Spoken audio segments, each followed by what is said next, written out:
All right, guys, here I am back at the Clever homepage, just to show you guys a little quick tutorial about how to use the science resource and social studies resource.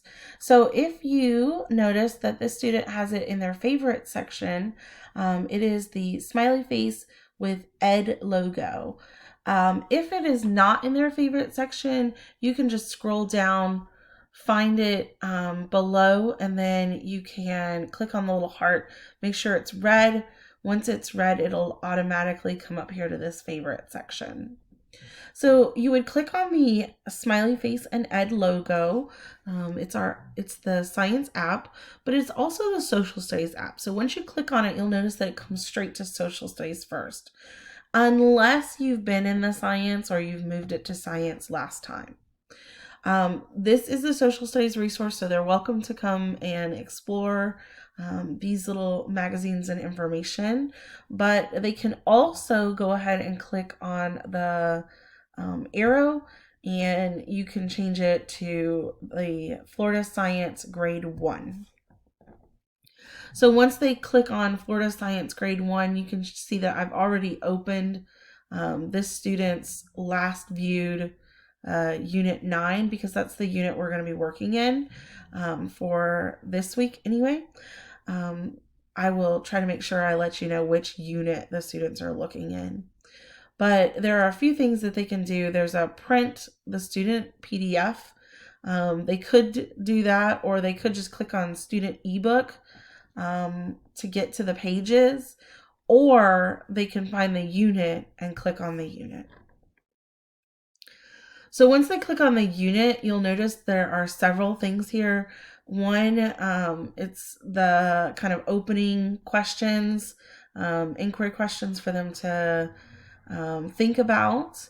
And then you can see, like, this is just kind of the introductory unit picture and discussion, kind of try to think about. Once they want to go to the next page, they would click on this arrow right here and it would take them to the next page. All right, so once they're at the next page, you can scroll up or scroll down, just depends on your computer. Mine's making it so that it's a little bit more small. And then you can even play audio so the students can have it read to them. There are some other things up here, but I haven't really used them, so we'll stick with the basics for right now. So you can play audio and have it read to them. They can click between the pages right here to go to the next page. So this is the first section that they are going to be reading.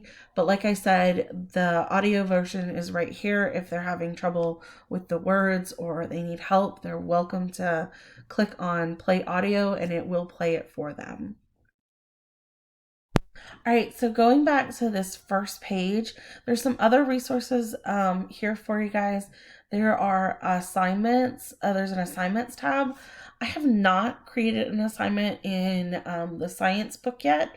I will try my very best, because I think this would probably be easiest for them, is to do the assignments here. But I'm going to have to look at those assignments to see if they're easy or more difficult for the students to access. But if the assignments are put up, they would just click on this assignments tab and then it would show them what to do. We have done a digital lesson at school before, and so they did do that assignment, but the student didn't click I'm done, so they would still be continuing it. Once they click I'm done, then it'll say, oh great, you've completed all your assignments, and then your scores would show up here, or you would be able to see the assignments that you finished here. Hopefully this is helpful for you guys. I'm going to go ahead and close out.